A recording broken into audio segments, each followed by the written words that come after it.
All right, good morning. Hello, Gediminas. How are you doing over there in Ireland?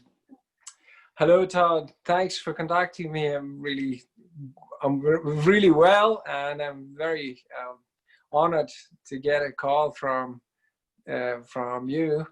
Yeah. And that's my first transatlantic interview. Very thrilled. Thank you very much. Oh, I hope I do a good job. Well, the great thing is it's always exciting to talk to um, people across the Atlantic in this crazy time. And it's also great to have music like yours in this crazy time, because I find your record to be very appropriate and helpful because of the nature of the music. It's solo piano work, and I find it just like when I put this on, it definitely takes me out of my own head, and I enjoy the music.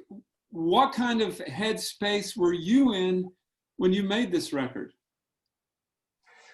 Thanks, first of all, of the feedback. That's really pleasant to hear that the music takes you somewhere, and it wasn't calculated for particular that time, but if it helps, I'm honored to hear this.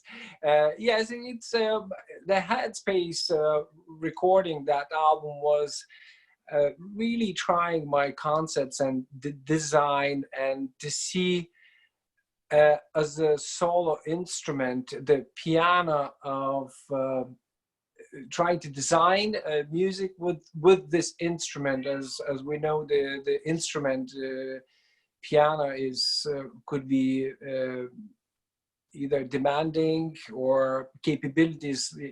I mean, it has no limitations, so harmonically, so rhythmically.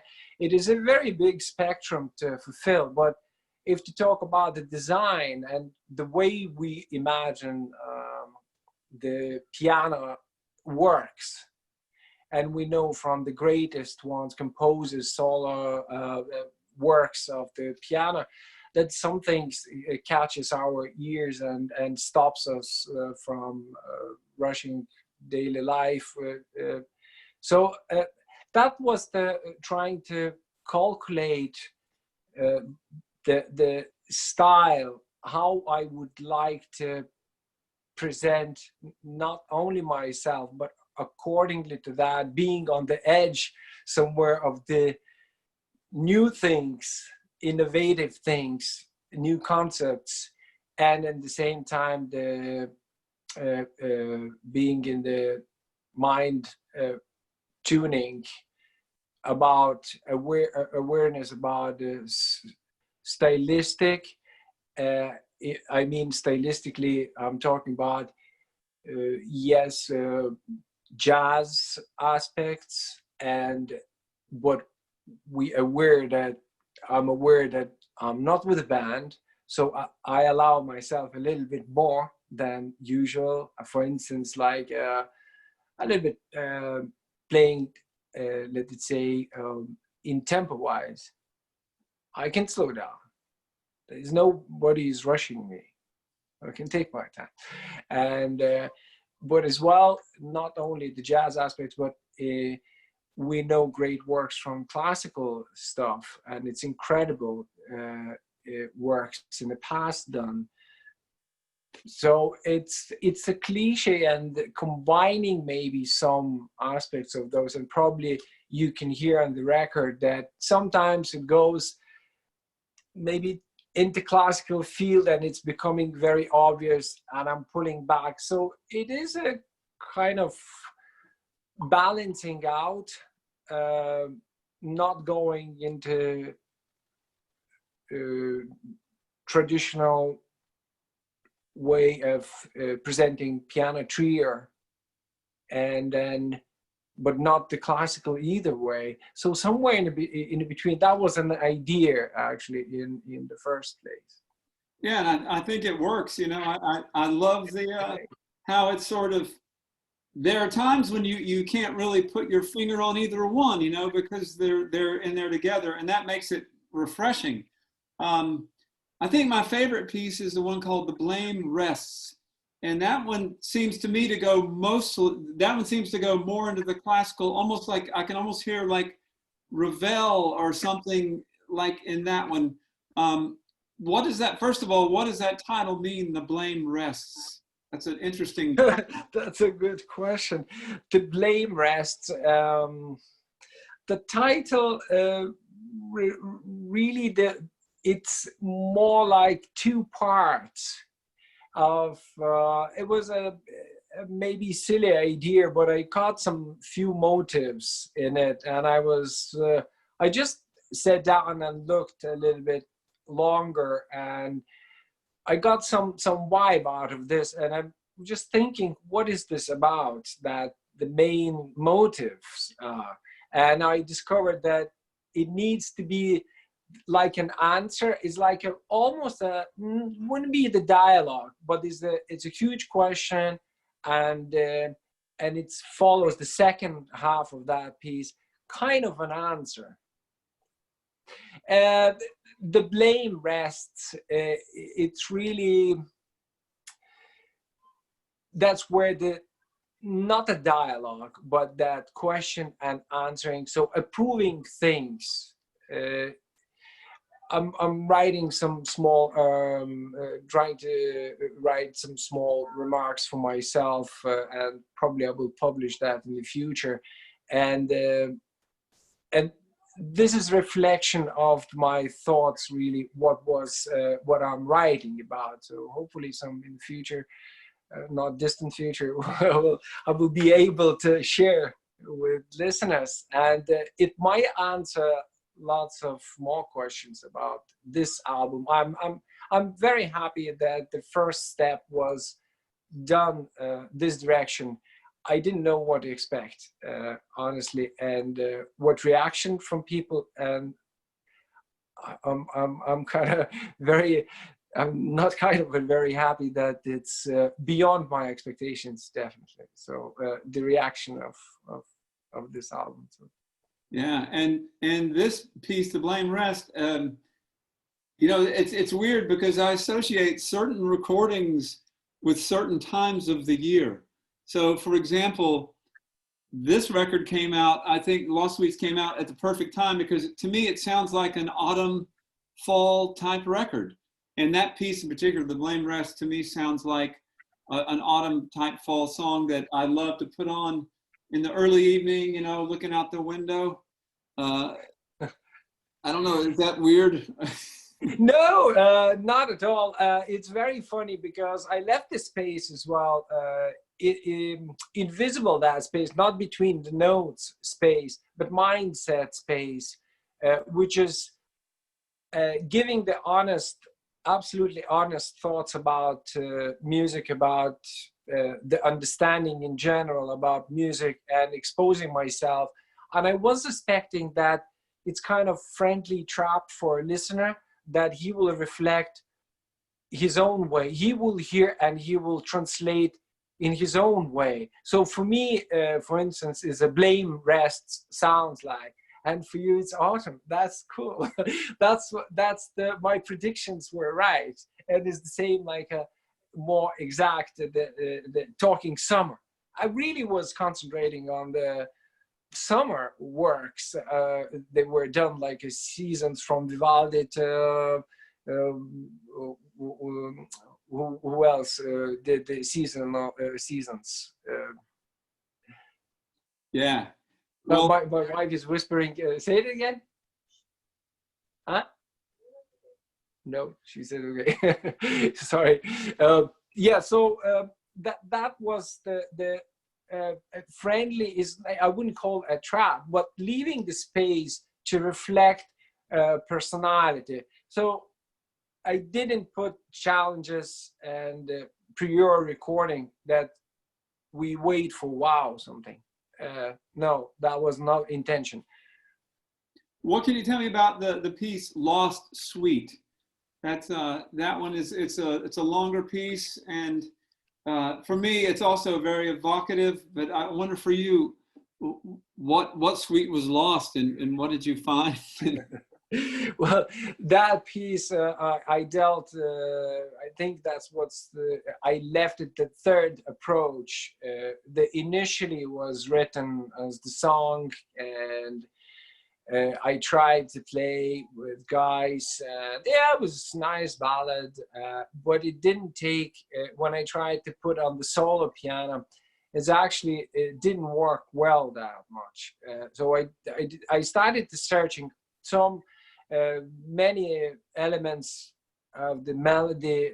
It vibrates with me. It's fine, but about the way to play that, I was searching for a while, and second time I just left that piece, and then I came back after a while refreshed, after actually, being honest, influenced by the very contemporary art, like went to Rome, went to Madrid, to the museums of contemporary art, and then trying to understand from the artist's point of view what he tells with his art, what's the message about. And I found the narrow pathway with connection with music as well. So I started seeing that could be dealt not that strictly in the compositional way. So it opened another door for me to express a little bit more brave.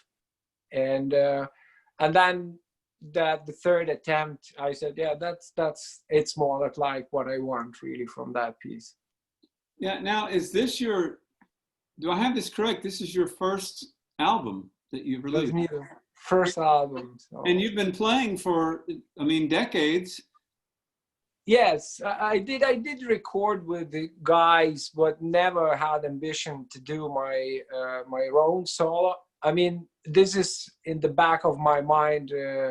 It's been hanging for a while. That's indeed, at least for 5 years, but never had a courage to sit down and to try it out.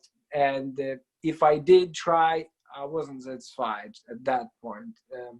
And so I'm still thinking that piano solo works. It is really a challenge for pianist, and being at the same time composer. Yes, it is very journey on its own. Yeah. Well, and that thing is, if you're playing solo like that, if it goes wrong, there's no one to blame but yourself. That's absolutely right. That's good. Let the blame rest. Yeah. Let the blame rest, indeed. Did you carefully choose the studio and the piano, or did you have a place in mind where a piano is a very personal thing, and sometimes studios have their own, or did you use your own? How did that work? At that point, I didn't have my own equipment, so I was provided by the shop, and they delivered free piano, and I was happy to record, and then maybe for next recording some different piano, because I think the piano sound it's very important. Also, what you're recording, it's accordingly. If, let's say, go for some Chopin music or some more classical orientated, then maybe not that piano. But this piano had some falsy strings in the bass clef, and it sounded funny. Actually, they were dull, and it's not easy to push the keys. that played into favor. So it's not it's not always the best quality instrument could do the best favor to you. It's accordingly what you're trying to express. Yeah, I mean, I'm a guitar player, and sometimes I find that a guitar might have some problem on, say, the 10th fret, so you have to find a new place to play that thing, and then you come up with a new voice or something. Exactly. Exactly. That's the very good example you think that you have to go around the situation and to deliver a message differently, and that's on its own becomes new journey. And then you see that it's too much dissonant, too much consonant, too much of this, and maybe you're looking for a special how to say the particular what's it, forgot the name. Let me think for a sec. Something funny in itself. It's sound in combination of some lick or motive or phrase, and then you hang on this because it sounds something very specific. So I had some few notes in the I remember when I was recording in the bass notes, they were so dull and they didn't sound they didn't vibrate, but I got kind of enjoyed that they didn't vibrate, and I was emphasizing a few times that it's to show an imperfection. When you were growing up, as a youngster, in your house, what music was playing when you were growing up? Oh yeah, probably the first LPs were Ella Fitzgerald, Louis Armstrong, Benny Goodman, my dad's favorite, Webster, Duke Ellington. We had tapes and we had LPs playing that music. That was the beginning, actually, as far as I remember. And we were messing around with the toys like this. My dad, he was a saxophone, clarinet player.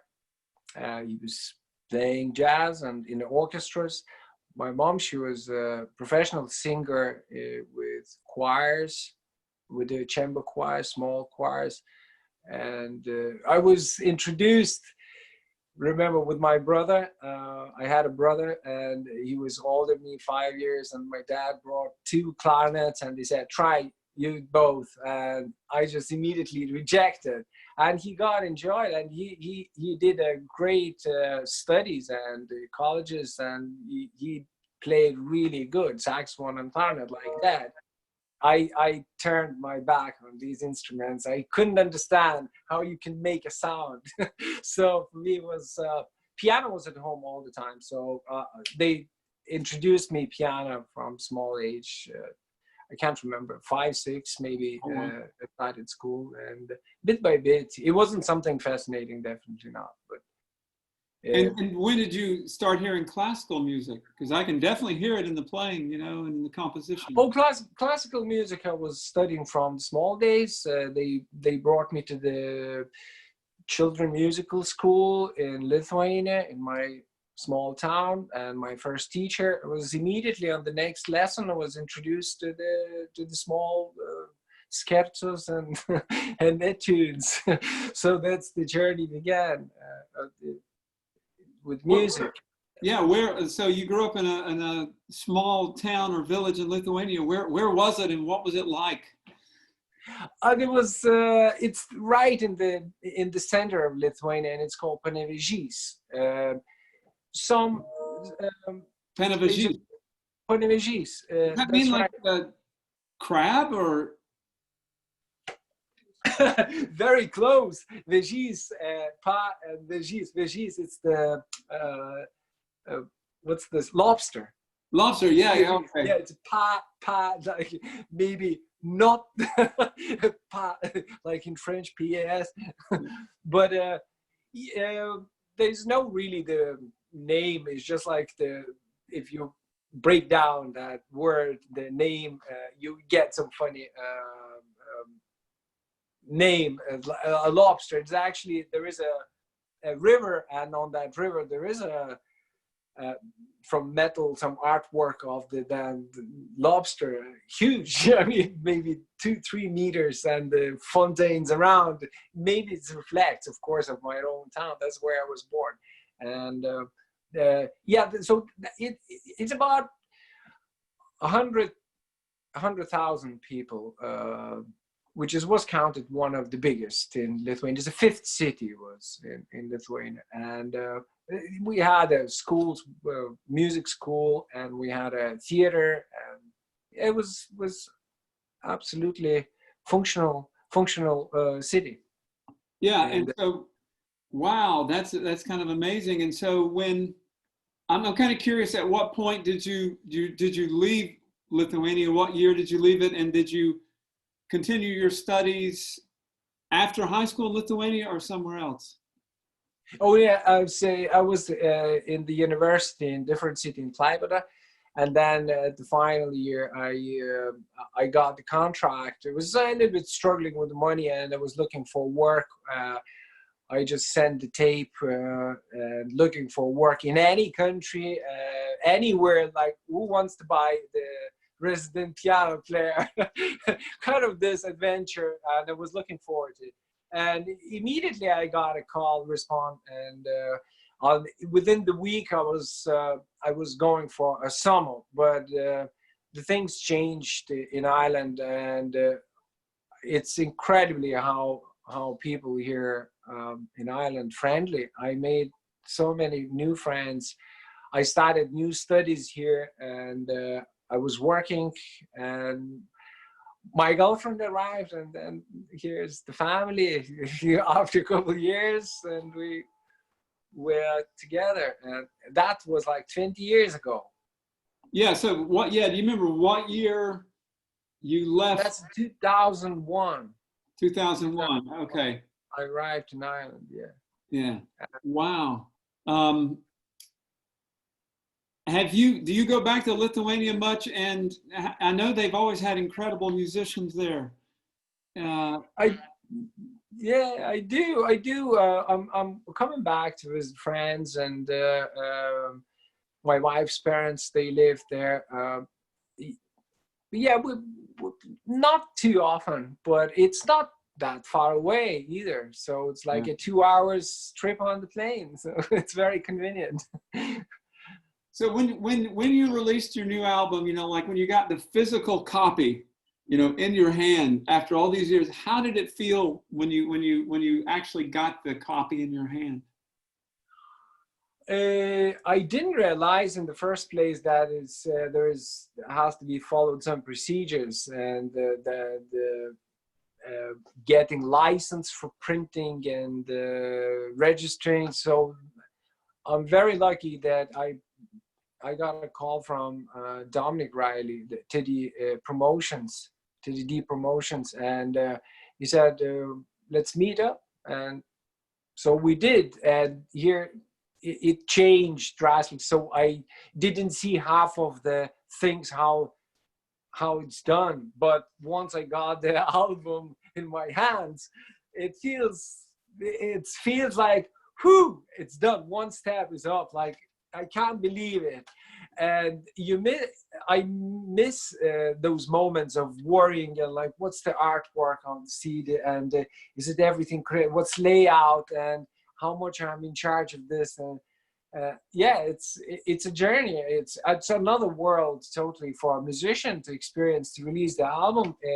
It's, unless maybe the agency will do for you everything, but I'm halfway did myself those things. So it was incredibly enriching experience.